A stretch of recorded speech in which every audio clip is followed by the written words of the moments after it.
França, ouvinte querido, ouvinte querida. A gente sabe que dos 3 poderes da República, 2 são colegiados e 1 não, né? Então, a gente tem um poder colegiado, que é o Congresso Nacional, formado pelo Senado e pela Câmara. A gente tem um outro poder colegiado, que é o Supremo Tribunal Federal. E a gente tem um poder que não é colegiado, é o Presidente da República, o Poder Executivo, chefiado pelo Presidente da República. É ele que toma as decisões finais do Poder Executivo. Estou falando de República, estou falando da estrutura do Poder Federal. Isso se reproduz nos estados. No caso do Poder Executivo, ele não pode fabricar leis. Ele pode propor leis temporárias, chamadas medidas provisórias, que precisam ser analisadas pelo Congresso Nacional. Ele pode propor uma mudança constitucional, mas ele não realiza uma mudança constitucional. O único poder que realiza uma mudança constitucional é o poder legislativo. E tem o outro poder que é feito para impedir as mudanças que possam agredir a Constituição. Ele trabalha no sentido contrário.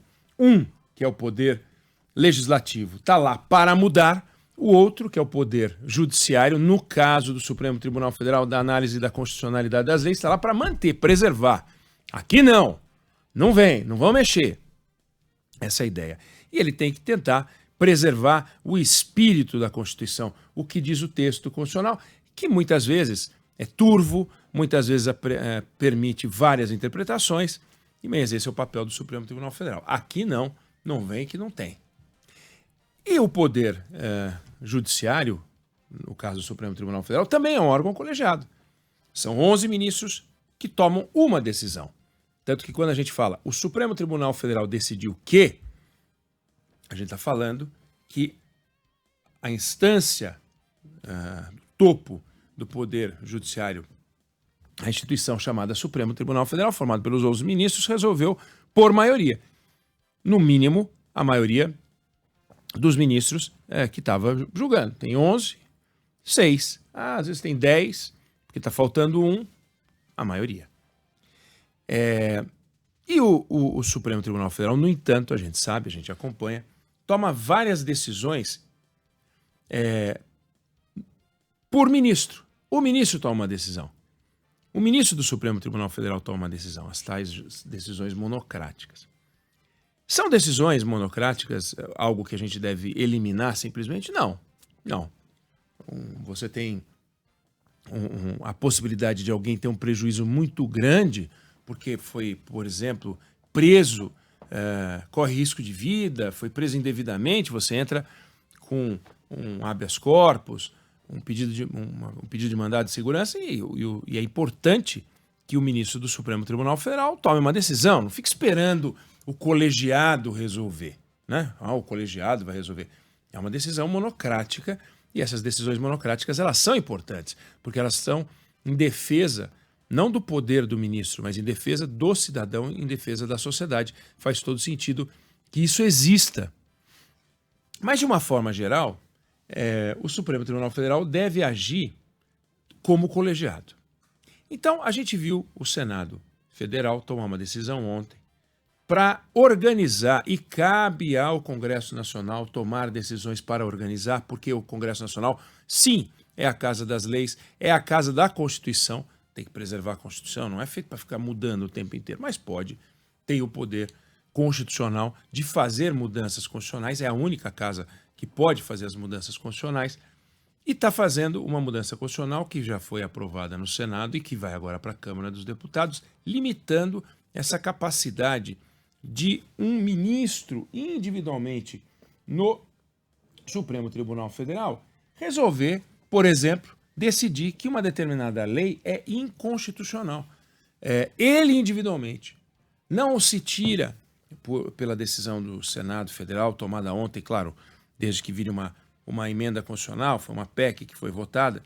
Essa decisão não tira do Supremo Tribunal Federal o direito e dever de zelar pela Constituição, de garantir que as leis em vigor no Brasil todas sejam constitucionais. e uma vez demandado, ele tem que se posicionar, mas como colegiado. Então ontem o Senado da República disse, vamos parar com essa festa do caqui, que qualquer ministro supremo, qualquer um dos 11 ministros do Supremo, resolve que a lei A, a lei B é simplesmente inconstitucional, o que é uma loucura. É uma loucura. O atual presidente do Supremo, no ano passado, então apenas Olimpo, né? Mas apenas ministro do Supremo, Luiz Roberto Barroso, ele decidiu que uma lei estabelecendo o piso nacional da enfermagem não entraria em vigor, não teria validade, acatando um argumento que foi usado por quem entrou com uma ação no Supremo Tribunal Federal, de que isso poderia quebrar o sistema hospitalar. Não é tarefa de um ministro tomar uma decisão desse tipo. É tarefa do Supremo Tribunal Federal decidir. Essa lei aprovada, ela é constitucional ou não é constitucional? Resultado, ele tomou uma decisão liminar e suspendeu os efeitos do piso nacional de enfermagem. Foi uma decisão liminar. Ou seja, ele considerou que aquela lei não deveria, que foi votada no Senado, no Congresso Nacional, não deveria ser aplicada. O que é uma coisa maluca. Existem decisões monocráticas que devem ser preservadas, como a gente falou.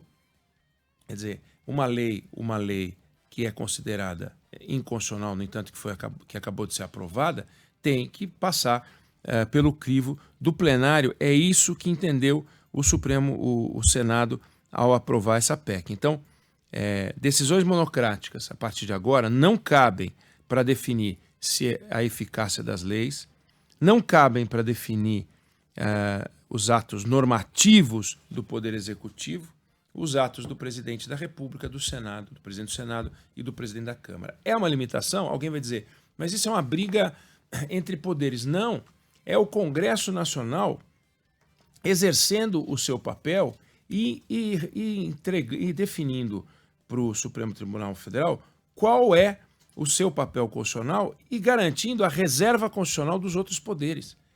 E está garantindo que o Congresso Nacional e o Poder Executivo também têm uma reserva constitucional, também tem um campo de ação em torno da Constituição que o Supremo Tribunal Federal não pode entrar.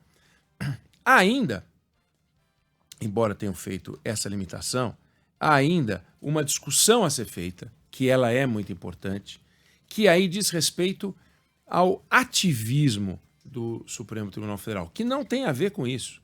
Aqui, alguém pode chamar de ativismo ou não, mas tem um outro setor que ainda a gente tem que considerar e que pede bom senso. O Supremo Tribunal Federal tem que ter bom senso. Por exemplo, e eu vou citar um caso bem objetivo, em julho de 2023, agora, portanto, há 4 meses, dia 25 de julho, hoje é dia 23, sábado agora faz exatamente, completa-se agora 4 meses. O ministro Alexandre de Moraes determinou que o governo federal, em 120 dias, elaborasse um plano de ação e monitoramento para implementar uma política nacional para as pessoas que vivem em situação de rua. Nós já falamos disso aqui. Completa 4 meses agora, no sábado.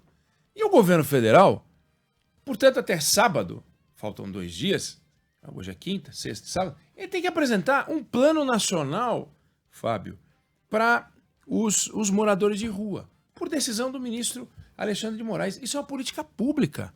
É uma política pública. Não é uma decisão de ministro do Supremo Tribunal Federal. Não é uma discussão constitucional. É uma política pública. Quem tem que dar 120 dias para alguém fazer alguma coisa é o presidente da República para o ministro da área. Isso sim. Agora, o ministro do Supremo dá 120 dias para o governo federal fazer alguma coisa? Isso está fora do escopo dessa PEC.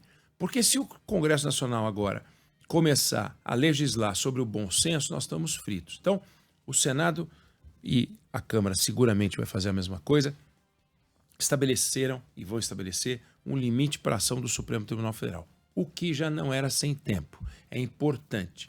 A sociedade está de olhos abertos, olhando a ação do Supremo Tribunal Federal. Todo mundo de olho no Supremo Tribunal Federal.